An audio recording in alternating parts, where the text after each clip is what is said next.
People think he returned because it was time. Because duty called. Because a crown prince always comes back. That's not the full truth. Because Sheikh Hamdan didn't come back to Dubai casually.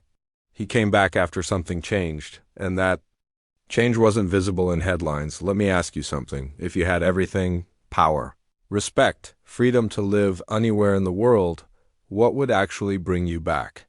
Not officially, not CREMONILLY.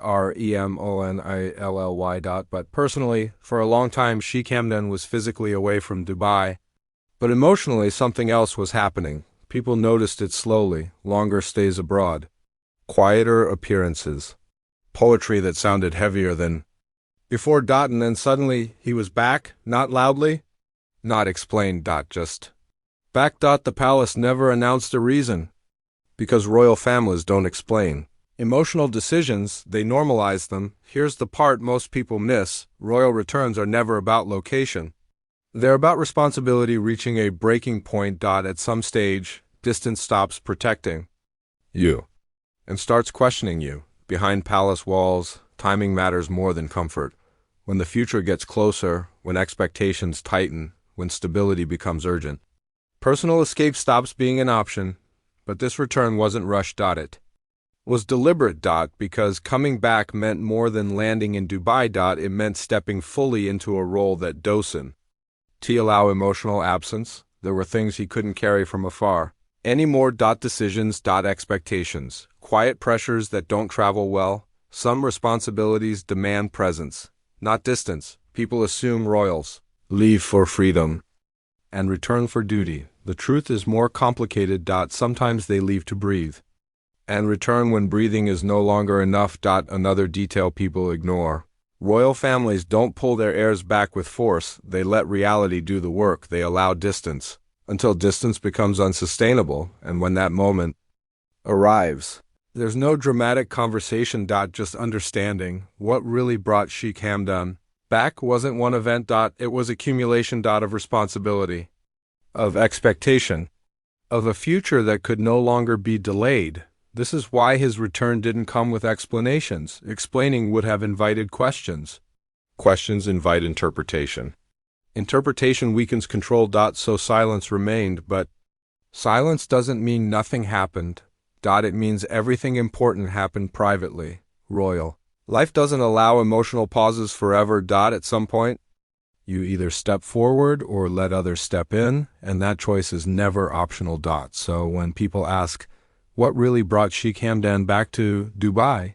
The answer isn't a location. It's a realization that some roles cannot be lived from a distance.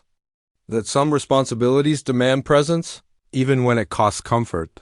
This return wasn't about leaving something behind. It was about accepting something ahead. And that's the part the public never sees. Royal life doesn't announce turning points. It absorbs them. That is what really brought Sheikh Hamdan back to Dubai. Not pressure alone, not tradition alone, but the moment when responsibility stopped waiting. Asterisk. There's another layer people rarely consider. Coming back doesn't just mean returning to a city. It means returning to eyes that are watching, to expectations that don't blink, to a life where every move is read as a signal. And that's why staying away can feel easier, until it doesn't. When a royal heir stays distant for too long, silence stops being neutral. It starts becoming loud. Questions don't come from the public first. They come from inside. Not spoken, but understood. This is where reality becomes unavoidable. You can postpone presence. You can delay decisions. But you cannot pause the future. At some point, the role catches up. The return to Dubai wasn't about correcting rumors. It wasn't about proving loyalty. And it definitely wasn't about public reassurance. It was about control. Not control over people, but control over direction. Royal families don't wait for uncertainty to grow.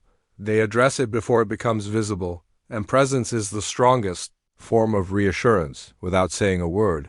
This is why the return felt quiet but firm. No grand gestures, no emotional speeches, just consistency. Consistency sends a message stronger than announcements.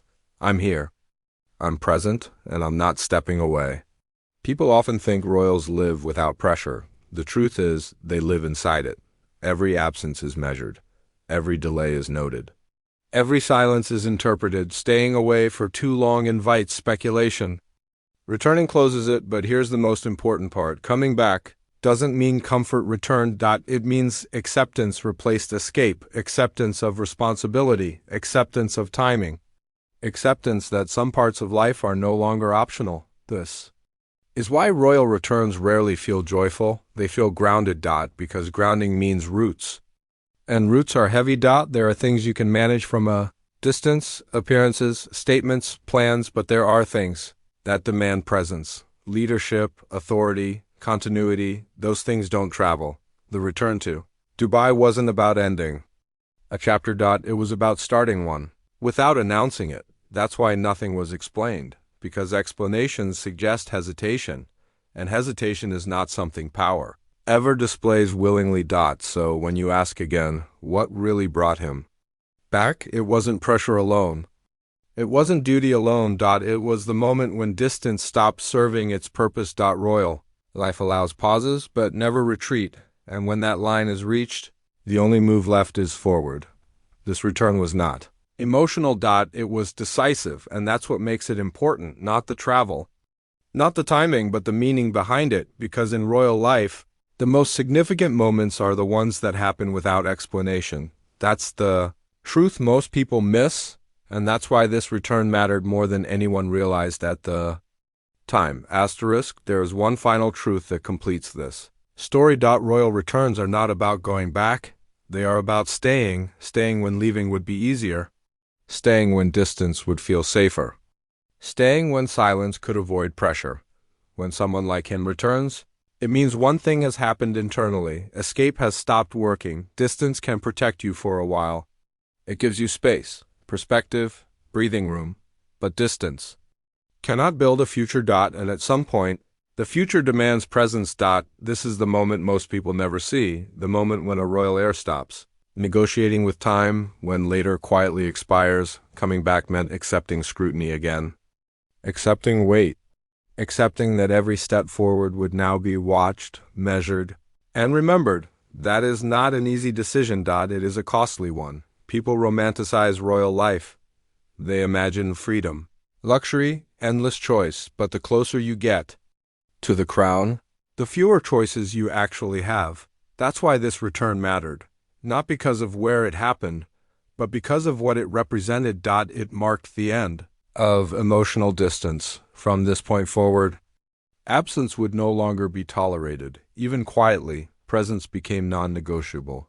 Royal life doesn't allow hesitation at critical moments. You either step into responsibility, or responsibility replaces you. This return was not a reaction. It was alignment. Alignment with timing, with expectation, with a role that had been waiting patiently, and that is why there was no explanation. Explaining would have suggested doubt, and doubt has no place at this level. So when you look back at this moment, don't see it as travel. See it as transition, from distance to direction, from pause to presence, from waiting to ownership. That is what really brought him back. Not pressure, not rumors, not speculation, but the quiet understanding that the future had arrived, and it was no longer willing to wait. Royal life does not announce its turning points. It absorbs them.